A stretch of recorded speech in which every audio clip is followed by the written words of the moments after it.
अस्सलाम वालेकुम, क्या हाल चाल। उम्मीद करते हैं कि आप खैरियत से होंगे। बंदा है कि आप हमेशा खुश रहें, हंसते और मुस्कुराते रहें और इसी तरह में अपना प्यार दिखाते रहें। बिल्कुल जी, मेरा नाम है भाई। मैं हूं तारिक महमूद। मैं हूं गुलजार सर। तो आज हम जिस वीडियो पे रिएक्ट करने जा रहे हैं, वीडियो का टाइटल है फ्रांस बैन्स हिजाब इन पेरिस ओलंपिक। तो देखते हैं वीडियो और अपना रिव्यू पर देंगे। कौन ऑन करते हैं 3 2 1 वीडियो स्टार्ट। नमस्कार नहीं welcome you all to study IQ. मैं हूं प्रशांत धवन। नाउ रिसेंटली एक कंट्रोवर्सी खड़ी हो गई है फ्रांस के एक बड़े निर्णय को लेकर। फ्रांस ने पेरिस ओलंपिक्स में अपने एथलीट्स को हिजाब पहनने से मना कर दिया है। यहां पे आप देख पाओगे France faces backlash over hijab ban for athletes at Olympic games in Paris. और दुनिया के कई संगठन ओपनली कह रहे हैं कि फ्रांस जो कर रहा है ये रेसिस्ट है और ये जेंडर डिस्क्रिमिनेशन है। ना देखो, अब फ्रांस के लिए ये सब आरोप बहुत ही सीरियस है क्योंकि 2024 में जो पेरिस में समर ओलंपिक्स होंगे, पहली बात तो फ्रांस की इकोनॉमी के लिए ये काफी इंपॉर्टेंट है और दूसरी बात यहां पर यह आती है कि फ्रांस इन ओलंपिक्स को प्रमोट कर रहा है एज जेंडर इक्वल ओलंपिक्स। मतलब कि फ्रांस की इस बार जो टोटल ओलंपिक टीम्स होंगी, जो भी इनके एथलीट्स पार्टिसिपेट करेंगे, यहां पर equal number of main and women होंगे। तो जो इंटरनेशनल संगठन है, इनका कहना यह है कि फ्रांस एक तरफ तो ये कहता है कि ये लोग चाहते हैं कि जेंडर डिस्पैरिटी हटे, मेल फीमेल दोनों पार्टिसिपेट करें। दूसरी तरफ अगर कई फीमेल एथलीट्स ओलंपिक्स में पार्टिसिपेट करते टाइम हिजाब अगर पहनना चाहती हैं तो उनको मना क्यों किया जा रहा है। अब यहाँ पे आप कहोगे वेट, क्या ओलंपिक गेम्स में हिजाब पहने जाते हैं? जी हाँ, आप देखोगे दुनिया भर में कई स्पोर्टिंग इवेंट्स आज के समय हो चुके हैं जहां पे अगर फीमेल मुस्लिम एथलीट्स पार्टिसिपेट करती हैं तो कई बार वो हिजाब भी पहनती हैं। और इसलिए जो यूनाइटेड नेशंस की ह्यूमन राइट्स बॉडी है, उन्होंने भी ये कहा है कि फ्रांस का जो ये मूव है ये बहुत ज़्यादा गलत है। ना यहाँ पे मुझे एक बात ऐड करनी पड़ेगी। इवन दो फ्रांस की आलोचना हो रही है आज के समय इंटरनेशनली इस निर्णय को लेकर, मगर फ्रांस यहाँ पर ये नहीं कह रहा कि इनके ओलंपिक गेम्स में बाहर के देशों की जो एथलीट्स आएंगी वो भी हिजाब नहीं पहन सकती। फ्रांस का यहाँ पर कहना यह है कि जो फ्रेंच एथलीट्स पार्टिसिपेट करेंगी, जो फ्रेंच एथलीट्स रिप्रेजेंट करेंगी फ्रांस को इन ओलंपिक्स में, वो हिजाब नहीं पहनेंगी। बाकी अगर मान लीजिए hypothetically speaking Saudi Arabia UAE से कोई एथलीट आती है, फीमेल एथलीट, तो वो बिल्कुल हिजाब पहन सकती है, उनको ये अलाउ होगा।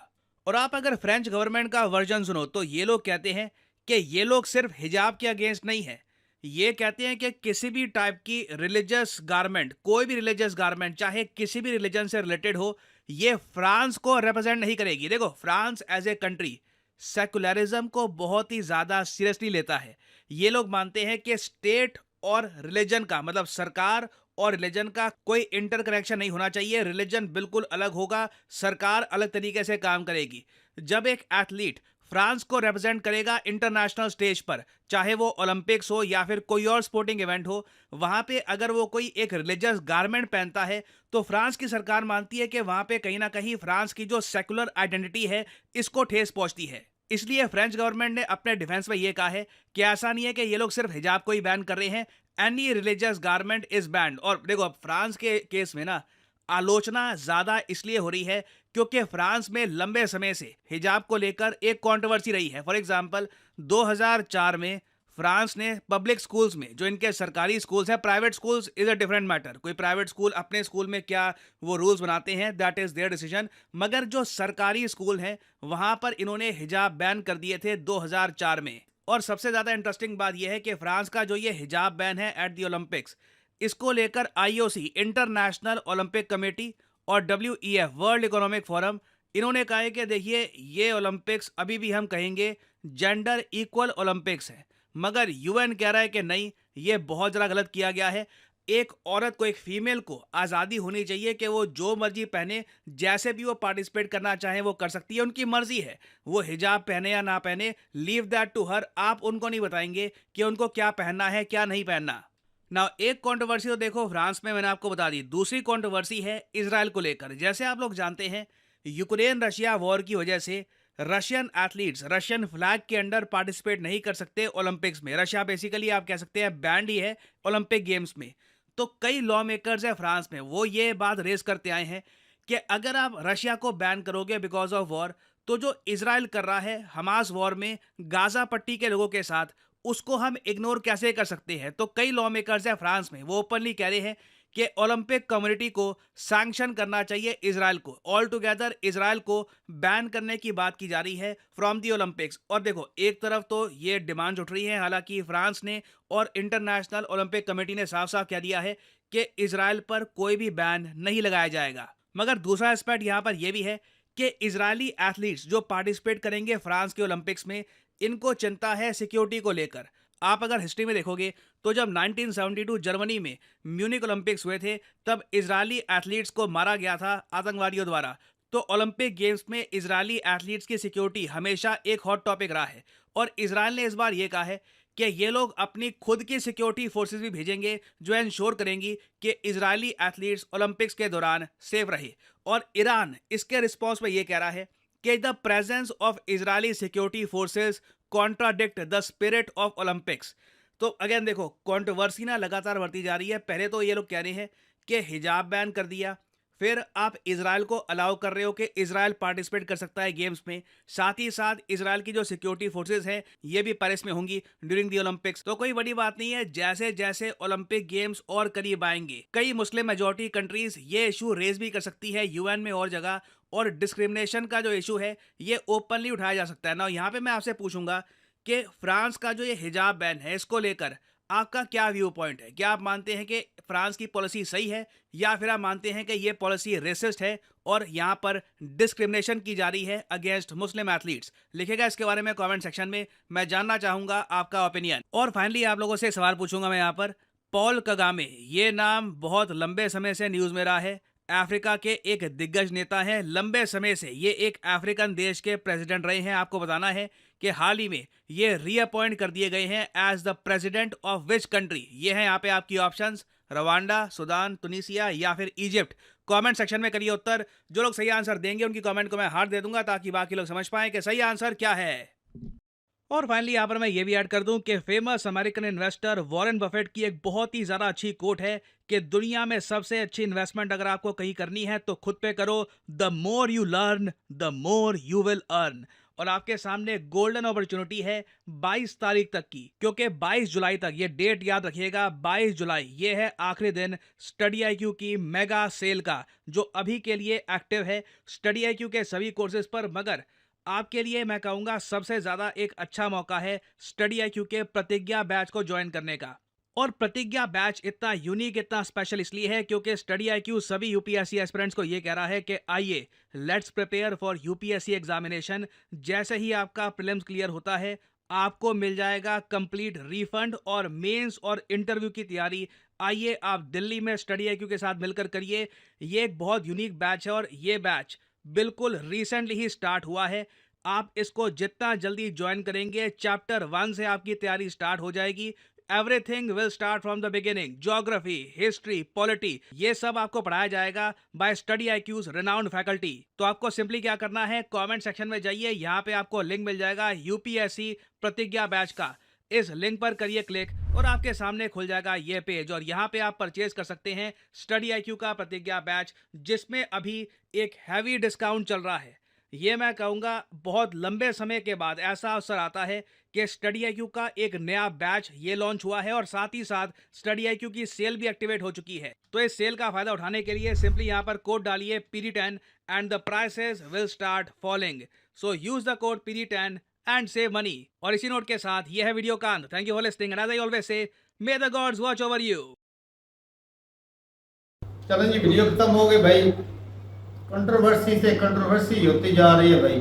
ये पहले मामला है कि उठा था, फिर इंडिया से ईरान चला गया, फिर ये थम गया, आज फिर शुरू हो गया ये लोग पिंक के अंदर आके। ये एक दफा ऐसा भी हुआ था कि जर्मनी की कुछ जो लेडीज जो थी, उन्होंने ओलंपिक में मुद्दा उठाया था, वो जो शॉर्ट्स होती है ना, वो पहन कर जो है वो रेस नहीं करेंगी या मुकाबले नहीं लड़ेंगी, हिजाब पहन कर। तो मतलब जो भी उनके कपड़े जो होंगे वो मतलब फुल बॉडी कवर करने वाले होंगे।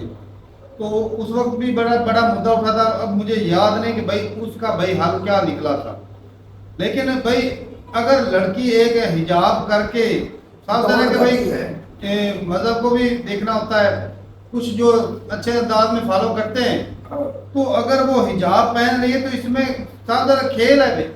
पहले या ना पहले पहले ना पहले, उनकी मर्जी है। अगर वो अपना खेल दिखा रहे तो कोई दिक्कत वाली बात नहीं। सऊदी अरब को इजाजत दे रखी है, वो पहन सकते हैं। नहीं, दूसरे कंट्रियों को इजाजत दे रखी है, अपने कंट्री में वो बैन कर रखा है। तो अगर हिजाब है तो भाई अब ऐसा कर दें कि भाई जो हिजाब है उसका जो झंडे वो कलर जो इसका झंडे का जैसा हो जाए।